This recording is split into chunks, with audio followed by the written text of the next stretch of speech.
we are at the lake early today. What I intend to do for the first part of the morning is just serpentine around this lake and see if I can find some cover that might hold some panfish. This lake continues to be very difficult for me to find decent quality panfish and decent numbers, but they are there. I am almost positive of that. It's a very difficult lake to fish. Earlier this year, the DNR did drop some cover down in this lake, and today I aim to find some of that cover. I'm gonna drop a jig to that cover and see if any panfish are relating to it. So let's get out there, see if we can find some cover, and then the back end of the day, we'll see if we can catch some fish. Stay tuned, should be a good episode.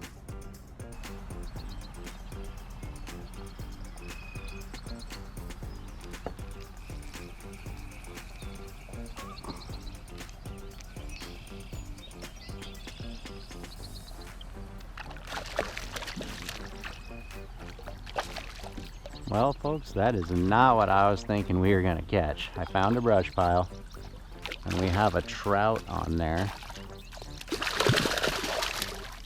And I don't like catching trout because they're super smooth and really difficult. There he goes. Perfect. So anyways, trout, guys, that is what we have down there apparently, which is not typical for me to find trout on brush piles, but out here at Ada Hayden, trout are a very common species, so I'm not surprised, just not what I was expecting. So I've been serpentining all over the lake, and I did find a pile of brush, a good pile. It looks super dense, but that just might be because there are a ton of trout on there perhaps. I might drop the jig again and see what else we find. But I have a marker buoy out here, and I have a 1/16 ounce eye hole jig, and it holds that crappie nibble stuff. It's that eye hole jig.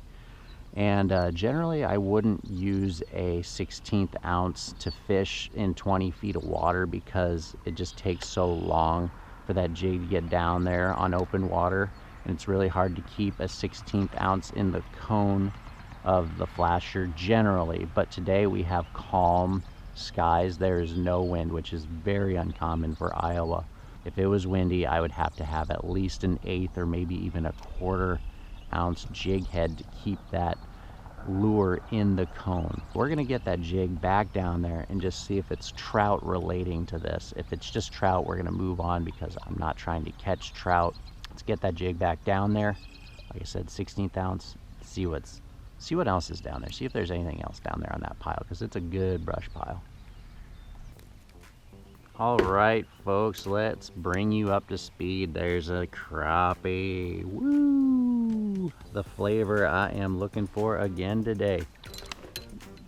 So let's bring you guys up to speed. That brush pile I was fishing earlier this morning, it was just trout stacked on it, and they weren't really interested in what I was dropping to them anyways, but I did pick off 2 and decided to call it quits because I'm not trying to catch trout. I came over this tree, and there's a beaver den here, and there's some weeds here, and we're just fishing it all. We're just fan casting with a 1 32nd ounce jig head there and a little bit itty bit SwimR there, and we're just fan casting. I'm letting it drop about 5-6 seconds, and I'm just slow rolling it back like I always do. And we picked off a crappie. There's a lot of small bluegill in here, but the deal is there was a crappie, and where there's one, there's usually more.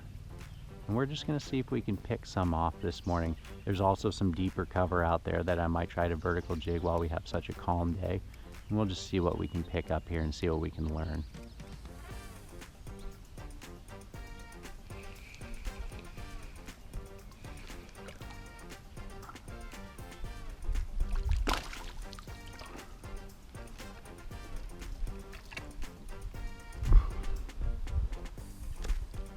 All right, folks, crappie number 2, and I have to work for these guys.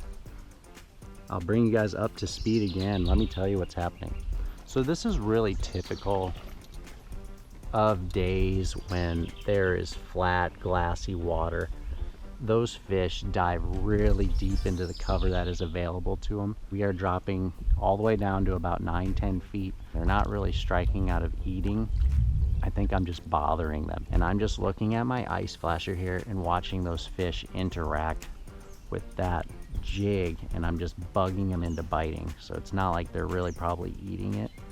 I'm just dangling it in front of them. I'm keeping that lure soaking, and I'm just bugging those fish. But they are way down there, guys. You have to go in after them. Usually when I have flat water, glassy water, fishing is more difficult. I come to accept that. I know that that is a possibility most times and in most cases, but I was still just blown away by how difficult pan fishing was Sunday morning. I threw my A game at these fish. Started out by just down inside imaging, and then I would drop a jig to them with my ice flasher with darn near pinpoint accuracy, just shy of like live scope. You know, so it was to that point of knowing that there were fish down there. It wasn't the flavor I was looking for, but I know fish were down there. And I did this in several locations. It was an incredibly difficult day of fishing. Fish still continue to evade me out on that lake. This fall, I'm gonna regroup and try again when conditions are just a little bit different. I think there's more to it. I just think that those fish are not biting in those conditions. On top of that, bait fish balls are in full swing, massive amounts of bait. I think a lot of these larger panfish are probably out there with the bass, just prowling on these bait balls.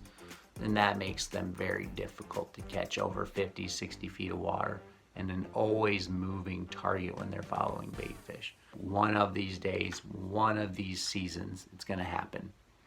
Like and subscribe if you dig the content. Thanks for watching. I appreciate all your support. Take care. I'll see you guys soon. Peace.